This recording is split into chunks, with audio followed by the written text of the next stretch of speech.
তো আমি একটা ফুটবল ডিবি কার্যালয়, আমি একটা ফুটবল ছিলাম, এইটুকু আপনাদেরকে বলি। এখনো যদি আমার প্রস্তুত শরীর এই যে দাগ এখনো এই শুকায় নাই, এই এখনো শুকায় নাই। আপনারা একটু এইটা তো বলেন অন্তত, রিমান্ডে যে কারেন্টের শক দেয় এবং সিনিয়র জুনিয়র নাই, চট থাপ্পড় গরুর মতো হাত পাও বাইন্ডা পিটাইতেছে, বারবার রিমান্ডে নিলে আরো টর্চার করবে। আপনারা আইনগতভাবে বলেন, রিমান্ডে নিলে যে রিমান্ডের যে নির্দেশনা, যে একজন ম্যাজিস্ট্রেট রিমান্ডে একজন ম্যাজিস্ট্রেট যে উপস্থিত থাকা অবস্থায় যে কথা বলবে সেইভাবে ব্যবস্থা করতে, টর্চার করে সবাইকে ব্যাপক মাত্রায়, যেন রাজনীতি না করে। অনেকের কাছে মুসলেকা চায়, মুসলেকা যে বাইরে যেন রাজনীতি না করে। আমরা এই সরকারের পতন ছাড়া আমাদের বাঁচার এবং জাতির মুক্তির পথ নাই। সরকার পতন না হওয়া পর্যন্ত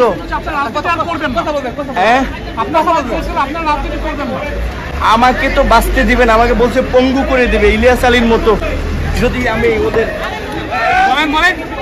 আমাকে বলছে যে পঙ্গু করে দেবে, আমার মতো দু একজন নূর না থাকলে তাদের কিচ্ছু হবে না। আমি শুধু এইটুকু বলি যে আমার শারীরিক পরীক্ষা করার দরকার, চিকিৎসা করা দরকার। আমার ইনজেকশন পুশ করছে, এটি কি স্লো পয়জন? যমুনা রেফ্রিজারেটর, খাবার ফ্রেশ তো লাইফ জম্পেশ।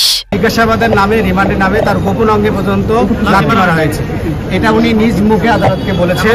এবং আমরা আদালতে 3টা পিটিশন দিয়েছি।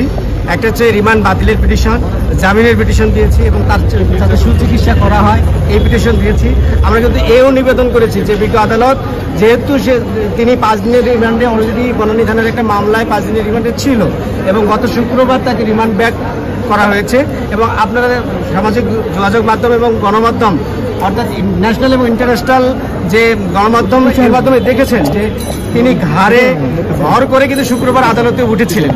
এমত অবস্থায় আমরা বিজ্ঞ আদালতকে বলেছি যে বিজ্ঞ আদালত জুডিশিয়াল মাইন্ড অ্যাপ্লাই করে অন্তত সে সুস্থ হোক, সুস্থ হওয়ার পরে যদি রিমান্ডের প্রয়োজন হয় তাহলে সুস্থ হওয়ার পরেও, আপনারা জানেন যে ফাঁসির আসামিও কিন্তু অসুস্থ অবস্থায় ফাঁসি কার্যকর করা হয় না।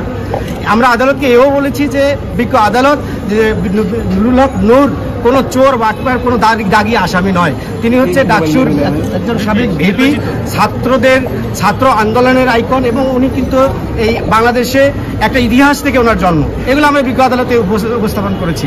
বিজ্ঞ আদালত আমাদের কথা শুনেছেন, শোনার পরে আমাদের সিনিয়র লার্নার যেটা বললেন যে 5 দিনের রিমান্ড মঞ্জুর করেছেন, সেই সাথে আদেশ দিয়েছেন যে ওনাকে যেন প্রপার মেডিসিন এবং খাবার দেওয়া হয়। দেশের যে রাজনীতি, রুমরা রাজনীতি করার থেকে না করাটাই বেটার। যে জায়গায় মানুষের কথা বলার অধিকারটুকু নেই, নৈতিকভাবে সে কথা বলছে ছাত্রদের হয়ে, এটা তো অন্যায় করেনি, এটা তো তার অপরাধ না। বাট সেটা যখন অপরাধ হয়ে যায়, সে দেশে মানে আমার আর বলার ভাষা নেই। সেই জায়গা থেকে তারপর আমি বারবার অনুরোধ করতেছি যারা আছেন উপর মহলে, অন্তত এই নির্যাতনটুকু একটা তার ওয়াইফ হিসেবে, তার সন্তানের মা হিসেবে তাদের কাছে বারবার অনুরোধ।